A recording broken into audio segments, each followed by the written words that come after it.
All right, let's record chapter 2, the introduction of Nick. So here we go. Daddy, come in the water. Nick scrolled his cell phone, holding it close.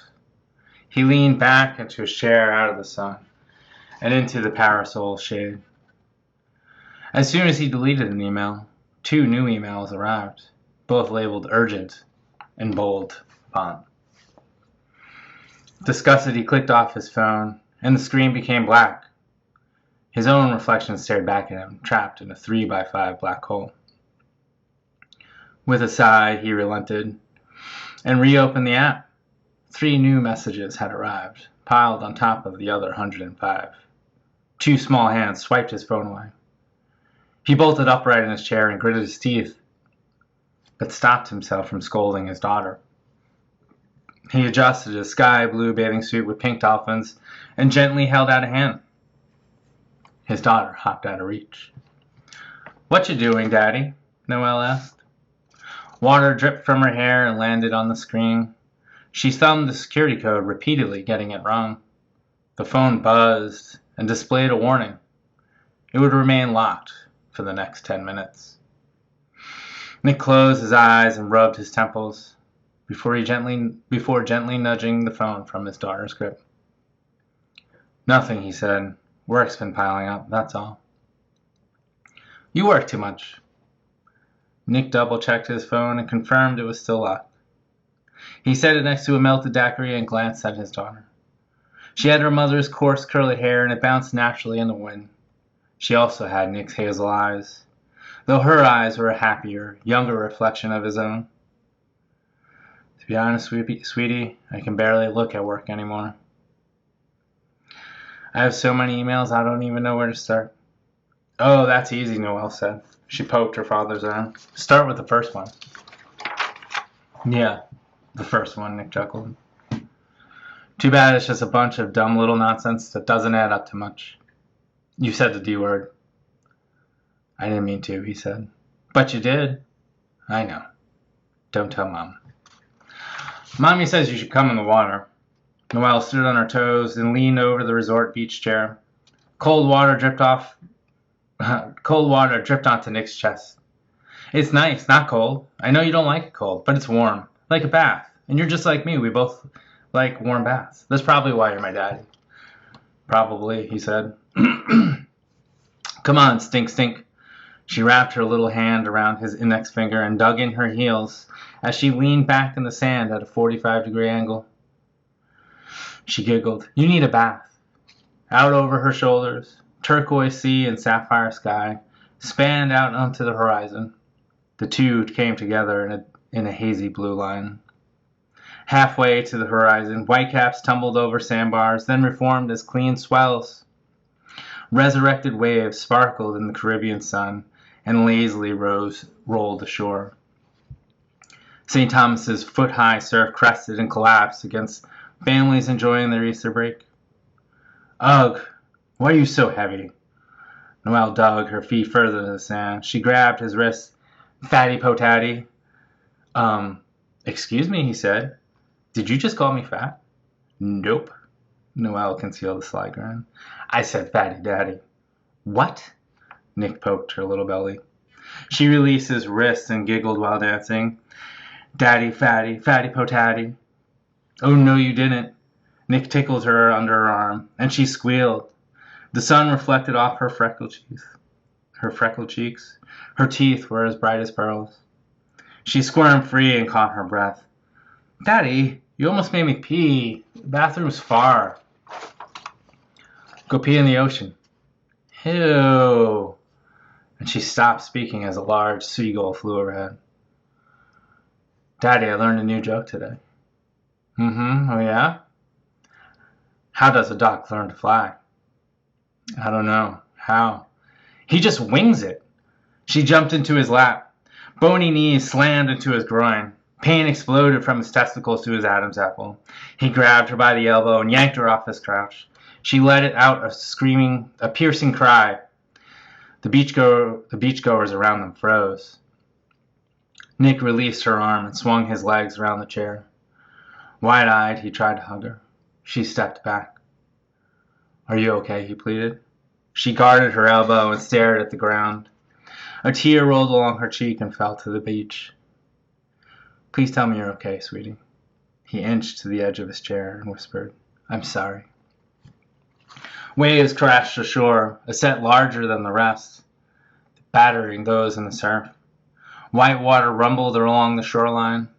Bubbly froth consumed divots, sandcastles, and footprints, wiping clean the beach's many imperfections. The water receded, revealing flat, wet sand. Noelle turned and ran to her mother, standing waist-deep in the surf. Deb met her daughter halfway and dropped to her knee, shielding Noelle from the next wave. Surf sprayed in the air as it hit her back. She lifted Noelle and carried her to the shallows, her wet, dark skin contrasting against her mocha bathing suit. Deb slipped the elbow back into place with a simple motion. She kissed Noelle's forehead, then stormed directly at Nick. "What's wrong with you?" she growled behind a plastered smile. The heat emanating from her was so intense it forced Nick to take a step back, opening space between them. She stepped into the void. "Look, Deb," he said, "it was an accident. You dislocated our daughter's fucking elbow." "I didn't mean to. I didn't. You know it comes out all the time. Widow's elbow, or whatever it's called." Salt water dripped from her hair. She wiped it from her brow and flicked it on the ground. "You and your goddamn excuses." "Deb, she needed me in the balls. It was an accident. What more do you want me to say?" "I don't want to hear it," she said. "Whatever," he replied. "Just leave already." "Lower your voice." Two older women sitting nearby focused intently on their magazines. Each wore a maroon bathing suit over tan leather skin, and each had heavy red lipstick. They leaned on their elbows, their ears raised in the direction of the quarrel. They sat crocodile still and turned their pages in unison. Noelle walked past them and stopped between her parents. "It's okay, Mommy," she said, bending her arm, showing that it worked. "It was an accident. See? She's fine." Nick gestured. "It was an accident." Deb sliced her hand through there. "Stop!" She marched 2 steps towards water, then turned around frustrated and marched back. She threw her white cover-up on over her shoulders and stooped to pick up their bag. She stopped again, stood with a steel in her spine, and jammed the bag into Nick's chest. "I'm done," she said. She picked up Noelle, held her against her torso, and carried her off the beach, between the palm trees and over Bermuda grass. They dipped around a bend and disappeared within the resort. Nick hung his head when he heard the sound of tutting nearby. The 2 women, pretending not to listen, flipped their pages in unison. He threw the beach bag on his chair and glared at them before releasing a sigh. He collected his family's toys, towels, and sandals and jammed them into Deb's sequin bag. He wore his sunglasses to help hide his eyes as he lumbered off the beach. Happy vacationers drank boat drinks, listening to Jimmy Buffett on the stereo at the Coconut Cove. They laughed, shared stories, and clinked iced glasses filled with colorful drinks. 2 fit women jogged along the path. Nick held in his gut and let it out with a gasp after they passed. He hesitated. The sun burned his toes, and sweat formed where his stomach met his chest. He adjusted the tight strap around his arm and started his way back to the room. Sunburnt tourists flip-flopped around the Ritz's breezy interior. Bellhops carried luggage, while the concierge checked reservations. Nick entered the elevator, pressed his floor, and circled in place. He bounced his head against the elevator's metal panel. "Stupid," he said. The elevator bell dinged. The thwack of his sandals reverberated down the empty hallway. Outside their room, he fumbled with his key card before swiping it against a hotel lock. The mechanical bolt whirred, and he cracked the door open. Hints of Deb's floral perfume, carried by a blast of air conditioning, leaked into the hallway. He crept through the foyer and into the living room. The self-closing door barely moved as it closed behind him. Large windows framed a picturesque blue sky. and the lush green islands. Cartoons played on the TV, but there was no one watching on the couch. Nick heard movement in the main bedroom, and he tiptoed towards the doorway. Deb stood at the foot of the bed, and she shoved the blouse into her luggage. The front door slammed shut, and she spun around. "Look," Nick said. She threw a remote, missing him by inches. The remote shattered into pieces against the wall. "What's wrong with you?" Nick growled. But then the fire left him. He lowered the beach bag to the floor. "Please don't leave." Deb raised her pointer finger to scold him, then let loose an exasperated cry as she shook her fist.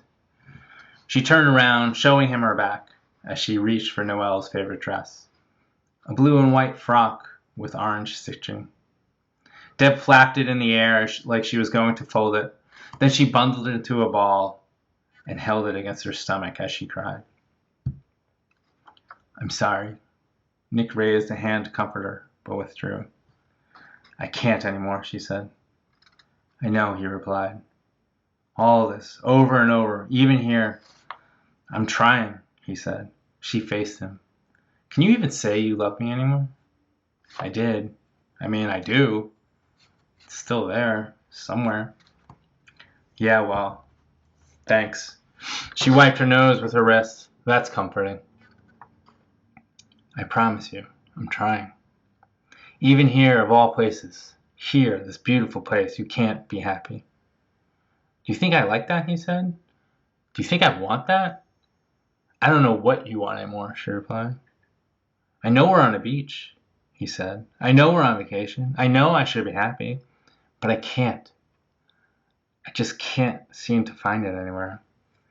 All I have is this emptiness, this empty, heavy pit in my chest." "Oh, trust me, I'm very much aware," she said. "And if you're not shut off, you're angry. You bristle with this heat, this rage. I feel it every day, and it feels like it's all directed at me or at Noelle." "It's not," he said. "It's just there. And you know what? Even if I could make you happy, make all this better," she said, "I'm not even sure I want to anymore." "Look," Nick said. "You, Noelle, you're my world, and I know I've been making it harder.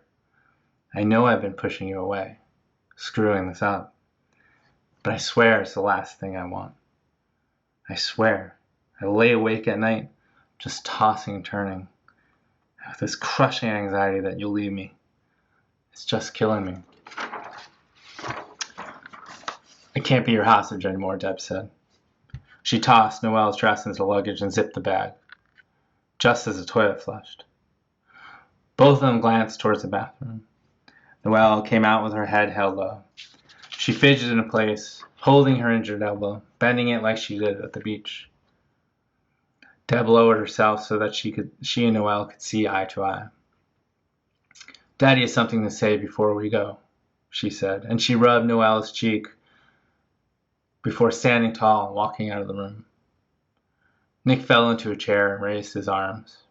His daughter ran over and hopped into his lap to give him a hug. Her eyelashes fluttered against his ear, and her warm tears pressed against his face.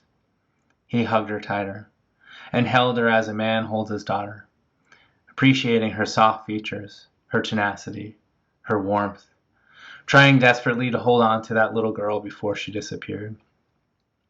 But he knew, deep down, each time that this happened, he pushed her further and further away.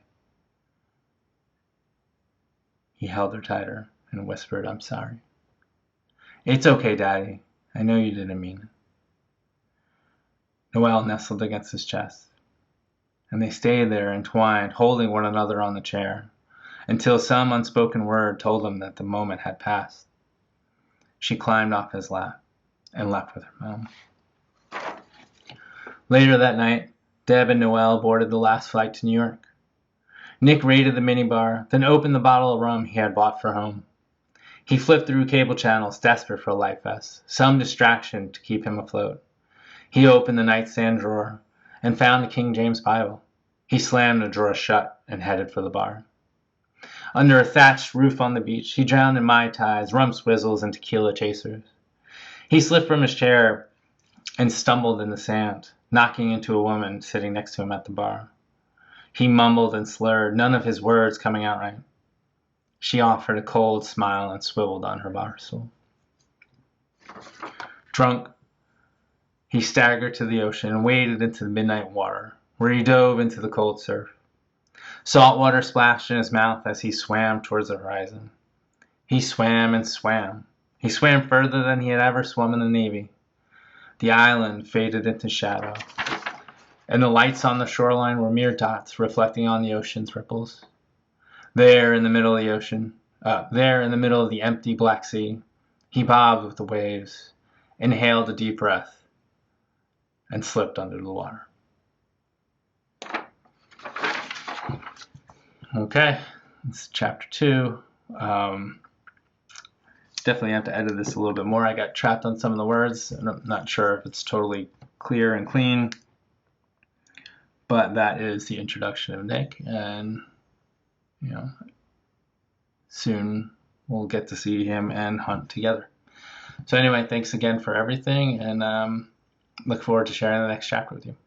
Talk soon.